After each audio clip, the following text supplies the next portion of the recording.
ESPN analyst Mike Clay has put out his projections for the 2024 NFL season. We've got all your Cleveland Browns projections, and we're going to talk about it. Your latest Locked On Browns starts now.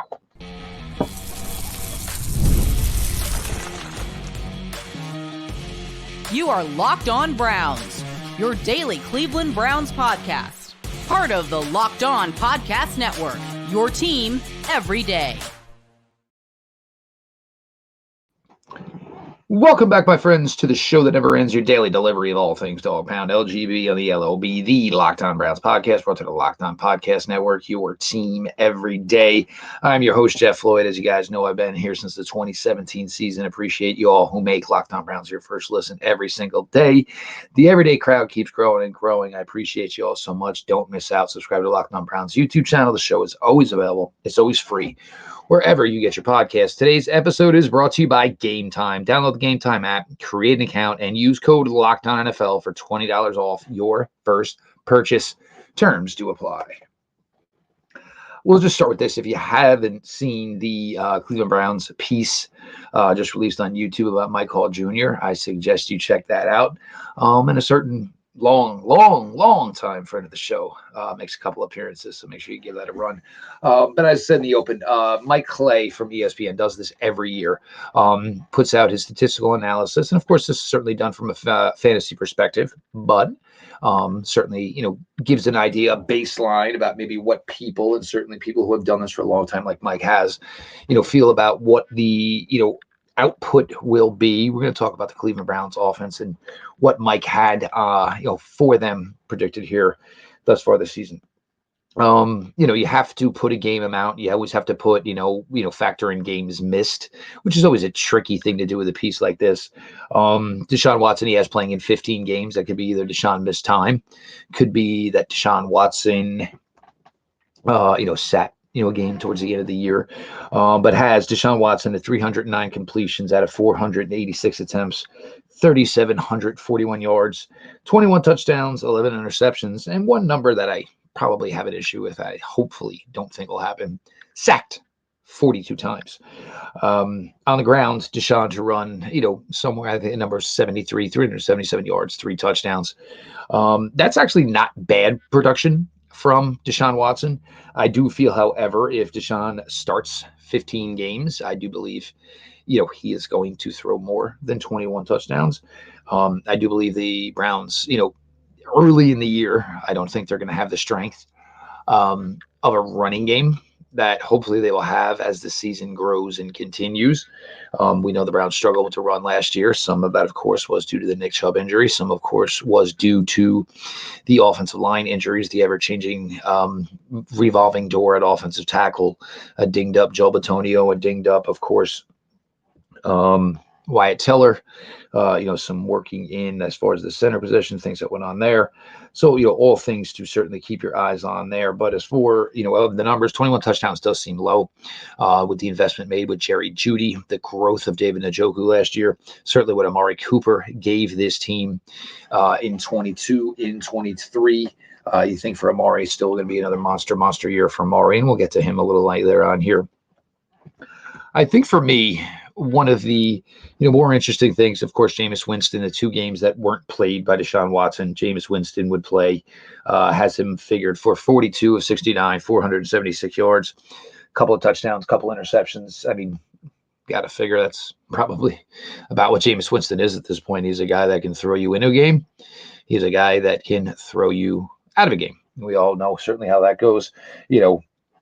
So much talk as to why the Browns didn't re-sign Joe Flacco, this, that, and the other thing. They kind of did re-sign Joe Flacco. He was just a younger version of Joe Flacco, kind of who Jameis Winston is. There are times where they look electric. There are times where you'd think that maybe they have issues seeing, different color jerseys. Oh, well. I think for me, one of the more interesting takeaways, and I know anybody who listens to Locked On Browns and all you everydayers know, certainly, my thought, and, I don't know when Nick Chubb is coming back. In Mike Clay's model here, he has Nick Chubb playing 11 games. I will, if you tell me that's the truth, I am in. I am all the way in. 11 games, 183 carries, 891 yards, 6 touchdowns on the ground, 19 receptions, 160 yards, another touchdown there. If the Cleveland Browns have Nick Chubb for 11 football games, they're going to be very good football team. If you figured he came back and played the season, from its entirety when he actually started, then his debut would be the Philadelphia Eagle game, week 6. You tell me we're getting that, I'm in. Actually, no, I'm sorry. It would be week 7, of course, when he would come back, would make his debut. It still takes, it's impossible to start to remember the 17-game season. And before you know, the NFL will be talking about an 18-game season. I said somewhere to think about it. It's probably going to be somewhere normally, I think around the bye. I think the Browns are going to get those first 9 games in. And then hopefully, somewhere around that before the bye, right after the bye is when you would see Nick Chubb. Mike in his piece here has him playing 11. Probably, I think most people probably would think that's a generous number. I'm sure, but there's still a small portion of you, and I get it in the comments, who have this delusional thinking of Nick Chubb playing week 1 and playing an entire season. I just don't see it happening, guys. I'm sorry. I just, even if he were 110% ready by week 1, I still think the Cleveland Browns would go with the slow and low approach, and we still wouldn't see Nick play for a little while. Go back to the 2021 season, certainly exactly what they did with Odell Beckham Jr. He claimed all summer he was participating in training camp that he was ready to go, and the Cleveland Browns still held him out of the 2 first regular season games. A lot of talk about what's going to go on at the running back position behind Nick Chubb, or how this team is going to fare without Nick Chubb as his running back. Jerome Ford, 120 carries, 492 yards, 3 touchdowns on the ground. Jerome certainly a factor in the receiving game as he was last year, 26 catches, 181, another touchdown there. Jerome Ford, he's a nice back. I think there were times last year that people thought maybe he could be more than he was. I'm one who thinks that Jerome Ford last year was doing an admirable job for this football team as a runner, as a receiver. Certainly there were times, and we talked about this all last year, where it kind of felt like he had the devil on one shoulder and the angel on the other. One, basically pushing him, to basically just get what you can get. The other one saying, let the play develop. And there were weeks where maybe he got a little anxious. There were weeks where there was just no holes ever, and which led to him having the amount of negative or 0-yard runs that he did. The role for Nyheim Hines, certainly not much of a ball carrier. They have him at 23 carries, 97 yards, and a touchdown. Another 19 receptions, 135 for a touchdown. I think that number, receiving-wise, I think both those numbers are going to be higher. I think the Browns are really, especially early in the season, if there is no Nick Chubb, I think with the thought process, they're going to throw the ball more. You want to start running like a 2-minute offense, getting Nyheim Hines involved that way, and just playing at a quicker pace is something the Browns might be able to do. For Dante Foreman, again, I don't know where he really fits in, and we'll see as the summer goes. 63 carries, 262 yards, 2 touchdowns on the ground for the gentleman who most likely will be number 3 in the running back room, or most likely number 4 in the running back room. We're going to talk the passing game as we continue here. Your latest Locked On Browns rolls down. Everybody, stick around.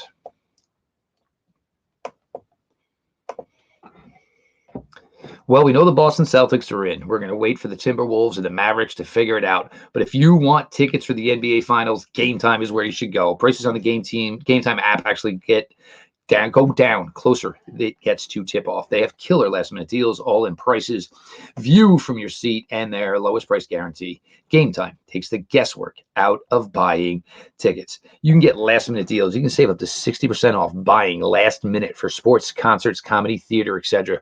I can tell you last year, my wife and my daughters and a couple of friends, they went to see Metallica, had no tickets, waited till the absolute last second, and they paid cheap money and saw Metallica from the floor using the Game Time app. Take the guesswork out of buying NBA Finals tickets with Game Time. Download the Game Time app, create an account, and use the code LOCKEDONNFL for $20 off your first purchase. Terms apply. Again, create an account and redeem code LOCKEDONNFL for $20 off your first purchase. Download Game Time today. Last minute tickets. Lowest price guaranteed.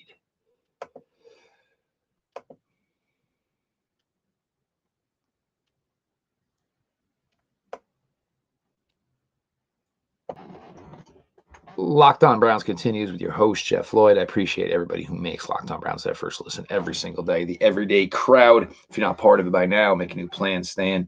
Subscribe to Locked On Browns YouTube channel. The show is always available. It's always free wherever you get your podcasts. We were talking about Mike Clay's projection article from ESPN. If you haven't seen it, he does it every year. It's always one of my favorite pieces, kind of gets the juices flowing for me. Certainly it's done from a fantasy perspective. But obviously stats are stats, and we choose to use them how we choose to use them. So we always do an episode from Mike with this piece, which is always one of my favorites. We've obviously talked about, the quarterbacks and the running backs. Now one of the biggest things for the Cleveland Browns this year certainly was the addition of Jerry Jeudy. And the effect that Jerry Jeudy is certainly going to have, the impact that he's going to have. And you hope for, obviously a large statistical output from Jerry Jeudy. But when you bring in somebody of the ilk of Jerry Jeudy, it's going to kind of affect everybody else. Yes, the Browns are probably going to throw the football a little bit more, hopefully with a healthy Deshaun Watson this year. But with Jeudy and the fact that he is probably going to count for very, very close to 100 targets, probably, that's certainly going to put a damper into the opportunity for Amari Cooper, probably going to put a little damper into the opportunity for David Njoku, certainly could affect the other wide receivers in the room as well. We'll start with Amari Cooper, high projection total, 118, 72 receptions, 1,028 yards, only 5 touchdowns. Again, I told you this has it predicted for only 23 touchdowns being thrown by the Browns. In my opinion, that's a small number. You figure if it's a 17-game season, that's like not even 1.5. Not even 1.5 per, not even 1.5 a game. It's a low number in my opinion. But for Amari, that would make it 3 straight seasons of over 1,000 yards with the Browns. One of the better transactions that this front office has made was moving that 5th-round pick to the Dallas Cowboys to bring in Amari Cooper. And of course, this was done before you had Deshaun Watson in the fold. The trade looked like an absolute gem then. The trade certainly even looks like more like an absolute gem now. Now we get to the aforementioned Jerry Jeudy, 96 targets, 61 receptions, 907 yards, 4 touchdowns. I think there'll be more touchdowns for Jerry Jeudy. As many of you know, I have said he will probably have his career high in receiving yards this year with Cleveland. 907 would certainly be the number that would be his career high to this point. Love the addition. I will never not stop loving the addition. As many of you know, I was calling for Jerry Jeudy a long time ago. I still remember telling Pete Smith about it for the first time, and him, of course, like everything, telling me I'm nuts, like he does most of the time anyway. But I think Jeudy coming in here it's just going to be great for him. It's going to be great for the organization. It gives the Browns a stronger presence of their wide receiver room, and with the contract extension, it certainly gives the Browns more of a future within their wide receiver room. I'm just going to jump down to David Njoku here just because of the way the stats work. David, it would be, this has him at about 96 receptions. 96 targets, 67 receptions, 787 yards, 6 touchdowns. These numbers would certainly be slightly down from last year. And it's going to be interesting the way it works because, what did we really notice about David Njoku last year? He really started to take off once the Browns were able to throw the ball vertically down the field consistently more. And that certainly was part of, what Joe Flacco brought to this team, once he became starting quarterback. So then all of a sudden you had safeties dropping back further, and David Njoku was just destroying linebackers on crossing routes, short routes. David Njoku was having a field day. You have to think that David Njoku in 2024 is certainly going to be more of a defense's game plan as far as, we would like to take number 85 out of the equation. So it certainly, makes you wonder how it works, for David Njoku.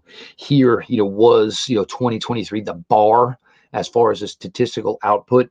This team wins. It's certainly going to need to spread the ball around. There'll be weeks where there are really big weeks for some guys. There'll be weeks where there are really smaller, individual weeks for some guys. It's all about the greater good, which is the W, of course. But with David, the growth has been there, and there'd be nothing to sneeze at if it was 70 for 80 and 6 touchdowns. Nothing wrong at all with that. David Njoku has really put himself on the mark. A guy who came into the NFL as an absolute baby, did some things as a rookie, then his second year kind of injured. Then, third year, of course, was, with the new regime. They at the time had brought in Austin Hooper because they just weren't sure about David Njoku. David Njoku, probably 3/4 away of the 2020 season, basically had proved the entire front office wrong and said, I am your tight end here. I am the best tight end you have in this room. And maybe if it was a move made because they weren't sure and they wanted to motivate him and see if he could truly reach his potential, David Njoku most certainly did just that in 2023.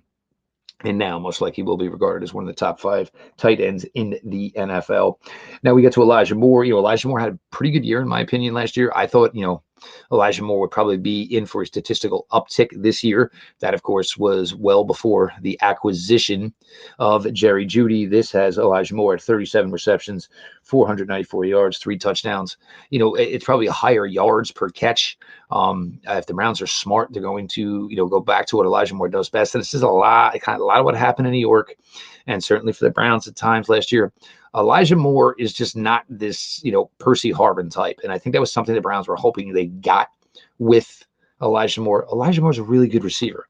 And just because he is not a very tall guy, just because he's not an overly thick guy, does not mean he is one of these slotty types. He runs really, really solid routes. He runs really, really good deep routes. Yes, he is usually the smaller guy. His coverage is usually taller than him, but it didn't stop Elijah Moore at Ole Miss. And when the Browns decided to do that with Elijah Moore last year, they saw some of the best that Elijah Moore could give them. You take it down, and this is would be Cedric Tillman, certainly second year. And these numbers for me, 12 receptions for 155 yards, 1 touchdown. Cedric Tillman was better than that last year. If it's Deshaun Watson, you're going to have better quarterback play than you had last year. I understand Jerry Jeudy came in, and there's going to be there's always not a lot of balls to go around. But 4 wide receiver set of Cooper, Jeudy, Moore, Tillman. And if you want the running back out there, have the running back out there. If you don't want the running back out there, you can put David Njoku out there. I think Cedric Tillman, certainly it's been a strong OTA process to him. Year 2 in the NFL, things start to slow down a lot. And as everybody else knows here from the Locked On Browns community, I was a big guy trying to say, hey, last year could not have been easy for Cedric Tillman when every time turned around, there was a new QB1 in town. Then you would get to David Bell and Jamari Thrash. David Bell, 7 receptions for 70 yards, no touchdowns, had 3 touchdowns last year. Look, David kind of found a little role here, certainly had 7 receptions in the playoff game, kind of first got his feet wet, got his first real NFL action. We'll see what that leads to. Of course, it is a deep wide receiver room, and there's going to be times where guys are just going to be on the outside looking in. That certainly could be the case for David Bell. And the rookie Jamari Thrash, 3 receptions, 38 yards. Yeah, you think everybody lower end can probably do a little bit better than that. A lot of that is just going to be how games go during the season, of course, the way it all works out for this team. But just some of my thoughts there as far as the overall output. There are some other things we're going to get to here. He's got projections on how the offensive line is going to shake out. Certainly got, projections as far as, wins and losses. We're going to talk all about that when we come back. Locked On Browns continues. I appreciate everybody for being along for the ride.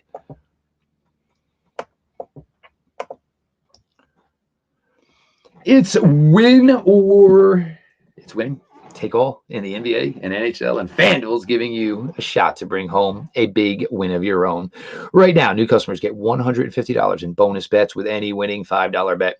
That's $150 to bet on spreads, money lines, prayer props, and more. Hey, you look at that Rangers Hurricane series. You know what I would do? I would bet on overtime.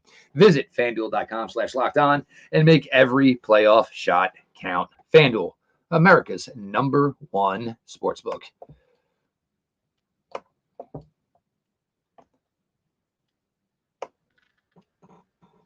Your latest Locked On Browns continues with your host, Jeff Floyd. I appreciate you all for making the show your first listen every single day. If you are not a Locked On Browns every day, or you should be, subscribe to Locked On Browns YouTube channel. Show's always available, always free wherever you get your podcasts. Now, if you recall yesterday when we did the show, I was talking about the offensive line, certainly the interior offensive line, because with Javian Cohen with the $200,000 guaranteed, certainly a lot of talk about how the offensive line, as far as the reserves, is going to shake out. We know DeJuan Jones is going to be one. That is pretty much confirmed. But after that, it does get a little hairy. Of course, you think Zach Zinter as a 3rd-round pick is going to make this team. So, DeJuan Jones being your backup right tackle, Zach Zinter being your backup left guard. Veteran Brian Allen was brought in here And unless maybe a team suffers an injury and the Browns can move Brian Allen for a draft choice, it seems maybe Luke Whippler is in a tough spot here, where in this, from Mike Clay, he projects that Brian Allen makes the team as the backup center. Michael Dunn, million guaranteed, projects to make this roster according to Mike Clay. That puts him at your right guard. And then what do you do as far as your reserve left tackle? Here they have James Hudson. I like James Hudson. I think he's a tough guy. I don't think he's progressed where the Browns were maybe hoping he would. But as far as a reserve swing tackle, James Hudson is capable in that role. He's certainly been good as a run blocker for this team. Pass blocking never really got to the point where the Browns were hoping to. But that is the 10 offensive linemen as far as this goes for the ESPN column from Mike Clay. The rankings of their quarterbacks is at a 1.5, which is red, which is not good. The running backs 1.0, which is not good. Certainly a lot of that factors on when Nick Chubb comes to play and just how effective Nick Chubb does play. Wide receivers in the red as well, which I guess if the quarterbacks are going to be, marked low, that probably ranks the wide receivers low. This all comes down to how much faith do you have? Do you think that they are capable of it? Do you think that, Deshaun Watson is going to come in here and show all the talent that he had in his days in Houston? It's been a rough, 2 years, certainly in the beginning part, certainly not what Deshaun Watson expected with all the time, 11 games missed his first year, all the time missed in year 2 with the injuries. You want to sleep on him? Maybe it's fair to sleep on them over 2 years, and it didn't really, basically get to where you thought it was going to be. I'm not there. You guys know I'm not there. I think Deshaun Watson's going to have extremely, extremely strong season. The tight ends, the offensive line, obviously pair out very, very well. In this, Mike Clay has the Cleveland Browns finishing the regular season at 10-7. They would have them with games with wins. It's tough, man. Some of these, it really, really is. The win probability percentage is basically how he puts this. Dallas, it's at 49%. I think the Browns are capable of beating the Dallas Cowboys, and I truly prefer to play the Dallas Cowboys in Cleveland than I do in Dallas. I just think Dallas, with their speed and wide receiver, all that stuff, I think it slows down a little bit of grass. Jacksonville, a winning percentage of 56% chance to win the game. Giants, a 75. Vegas, 72. I'm not going to say it. Commanders, 75%. They even have the win probability percentage for the Philadelphia Eagles at 53. Then Cincinnati, 54. Then it starts to get a little less at home against the Ravens, 47%. Home against the Chargers, very high one at 70%. Some of the more difficult games, the final game of week 18 in Baltimore, 39%. The road game against the Bengals, 47%. The Kansas City Chiefs at home, a low percentage of 46%. So certainly some interesting things there as far as how the Browns can navigate and get back to plus 10 victories, 11 last year. In this piece by Mike Clay, he has them at 10 victories. It's just going to come down to, the offense is going to need to hit the ground running and hit the ground running quickly. It's the importance of the first 6 games, because after that, there's all the division games and certainly some of the tougher opponents, some of the playoff teams, from the AFC the year before, certainly the Kansas City Chiefs, certainly, the Miami Dolphins, closing out in Baltimore, not tough. The fact that the first 3 AFC North games are in Cleveland, the last 3 AFC North games are all on the road outside of Cleveland. Certainly a difficult hurdle for this team. Get back to OTAs tomorrow on Thursday. Really, really looking forward to that. Deshaun Watson will throw. Media will be present. So we'll have all that to check out. And again, if you haven't gotten to it yet, the just released on the Cleveland Browns YouTube channel. I said, good friend, obviously, and long time friend of the show, and just a good friend in general. It was cool, really, really cool to see the opportunity for Pete Smith involved in that video as they all go back to Streetsburg, and Mike Hall, basically tossed to some teachers, tossed to some current players, trying to pump the boys up, get everybody motivated for another good season of Streetsboro Rocket football, and just kind of celebrating, the path, and where it's now led Mike in becoming the second round, 54th overall pick, and now a Cleveland Brown getting to stay in the state of Ohio. So it was really fun. If you haven't checked it out yet, make sure you do. It's pretty cool. I always love pieces like that, not necessarily something to really pump you up, but you like to see the growth of a young man and where a young man came from, and basically how he got to where he is. And that was certainly the case for Michael Hall, who certainly worked really, really hard in his days in high school at Streetsboro, and then getting the opportunity to go to a prestigious football university like the Ohio State University, taking the opportunities there and just thriving in every chance he got. You got to hear from Jacques Sazier in the video and what made Michael Hall such a it's a big want for him, a penetrating three, and even something from that. If you guys remember, I talked all draft cycle, and it's all certainly with Pete a couple of times that I think in nickel and dime situations, Mike Hall could probably line up as an edge defensive end. So you can move, of course, Miles around. You can move Za'Darius around. Can have guys move all over, which saw a lot of creativity with that last year. And Mike Hall confirmed that when he was at Ohio State, there was the Wisconsin game his sophomore year where Mike actually did play defensive end that week. They were down a little bit, missing a couple of guys, and the opportunity was brought to Mike, and Mike said, hey, whatever the team needs. And Mike Hall actually did play defensive end for one game at Ohio State against the Wisconsin Badgers. I'm your host, Jeff Floyd. As always, I appreciate you guys all, the support in making Locked On Browns your first listen every single day. You, the everyday crowd, you're a bunch of filthy animals, but you're my filthy animals, and everybody should join the filthy animal. Subscribe to the Locked On Browns YouTube channel. The show, it's always available. It is always free wherever you get your podcasts. We're going to be back tomorrow. We'll have the second part of the Mike Clay piece, the defensive side of the ball. We're certainly going to talk about OTAs. And before you know it, kids, it's June, then it's July, then it is training camp. This has been your daily delivery of all things Dog Pound. LGB on the LOB. Let's go Browns.